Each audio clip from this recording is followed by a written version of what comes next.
As the issue of disabilities continue to receive attention, Agenda 2030 team recently spoke to the chairman of the Federal Civil Service Staff with Disabilities Cooperatives, Alhaji Ilyasu Abdurrauf Olariwaju, who gave an insight into how the cooperative has been able to effect the needed impact on people living with disabilities in Nigeria, with support from the administration of President Muhammadu Buhari. Take a listen. Thank you very much, Toyin. And I have with me here the chairman of the Federal Civil Service Staffs with Disabilities, in the person of Alhaji Ilyasu Abdurrauf Olariwaju. Thank you very much on being on Agenda 2030 today. Thank you. You're welcome. Yeah, the people living with disabilities are seen as very special people in Nigeria and globally. As a matter of fact, it is recognized in the Sustainable Development Goals in Goal 10 that was specifically provided for. What would you say it is like as a civil servant or a civil service staff living with disability in Nigeria? Thank you very much. The history of persons living with disability, I can say it has been from one generation to other. And Nigeria, being one of the countries that made up United Nations, there's a global arrangement to allow persons living with disability to access facilities. And that brought the issue of disability inclusive in all aspects of life, in accordance with the United Nations Convention on the Right of Persons Living with Disability. You should not be surprised if you see state governments and others. They are aware that Nigeria government, we have signed a document which we call Convention on the Right of Persons Living with Disability. So the way the advanced country are used to disable people,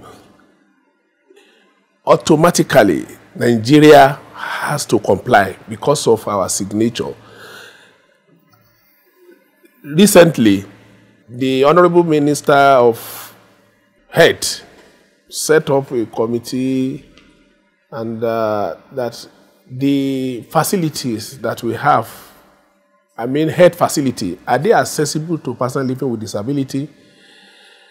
We discovered that most of the structure we have on ground are not accessible, because if somebody on wheelchair is to see a medical director or medical a doctor, the disabled man has to drop the wheelchair outside and start crawling. So this is not the standard of United Nations, which we are member of the United Nations. So issue of disability, as I said earlier, it has been an issue from one generation to the other. But glory be to God that Nigeria now, that we are member of United Nations, I think we have to look at it from another angle. Instead of, we used to call them rejected child. Mainly you have person with disability is to go and lock them inside the room. But with the new method of global approach, I think disability is no more a barrier. Yeah, could you just share with us some of those experiences of some of your members with regards to how they have tried to manage some of these challenges that they usually have?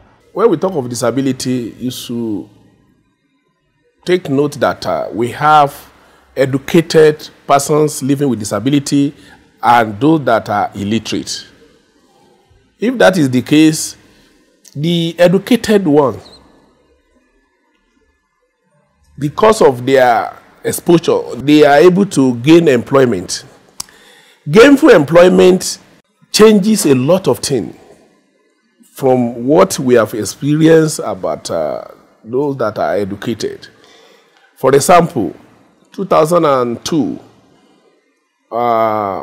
the federal government set up a committee to,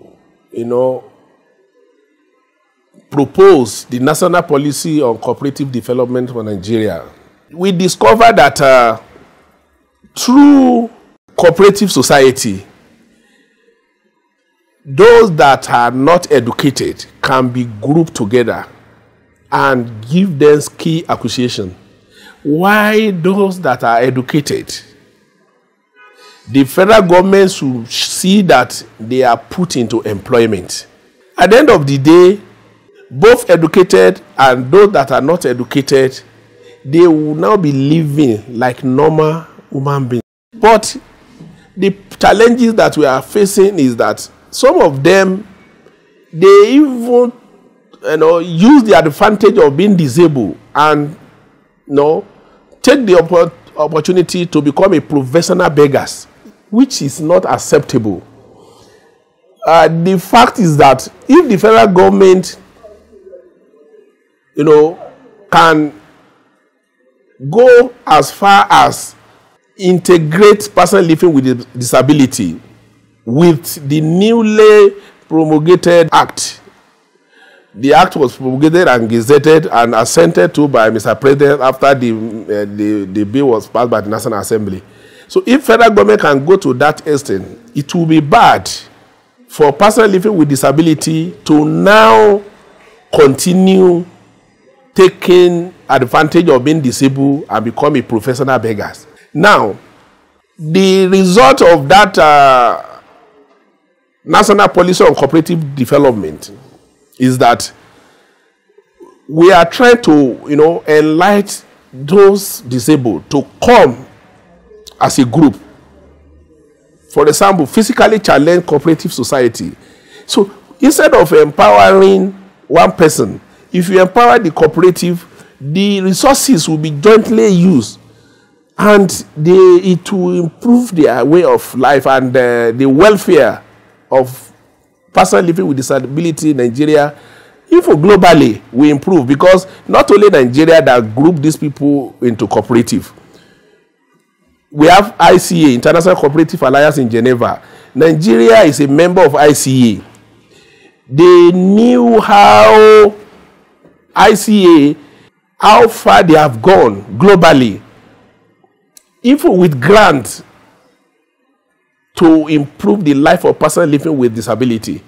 So what I'm trying to make clear is that we shouldn't be looking at persons living with disability as a rejected group of people, and that barrier is no. There is ability in them. We should change our mind. The only plan we should have for them is that any program, both government and private, we should make disability inclusive. Erecting a structure. If you apply to build a house, definitely there is an authority that will give approval.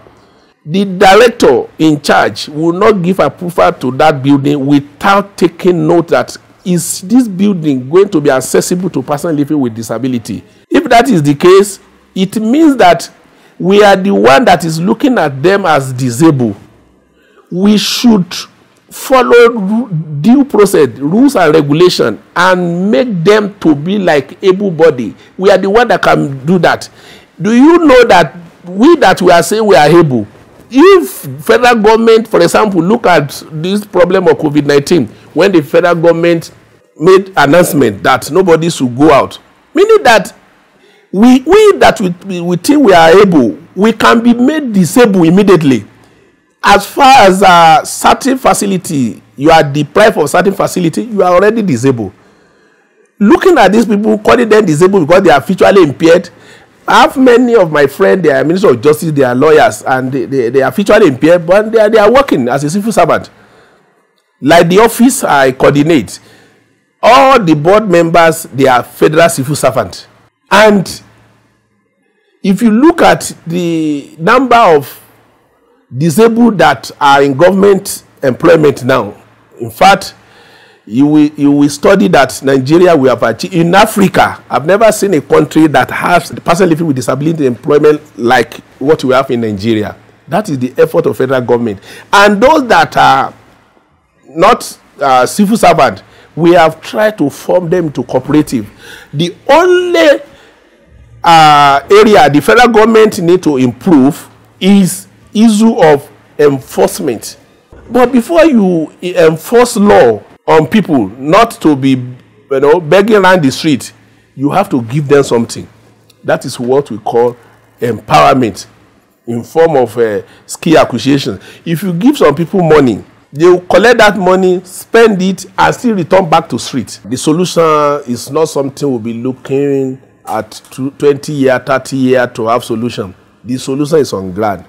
And what is the solution? Is to have ultra-modern rehabilitation center in each senatorial district of the country. Look, what would that do?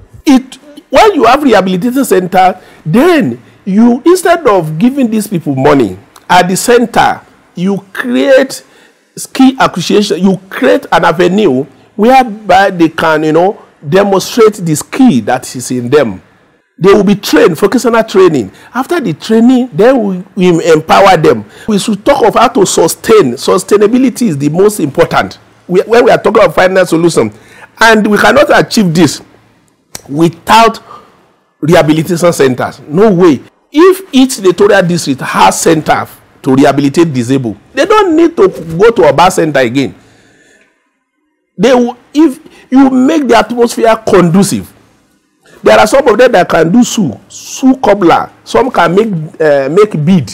There are a lot of potential. There are a lot of ability in disability, as far as we are all aware.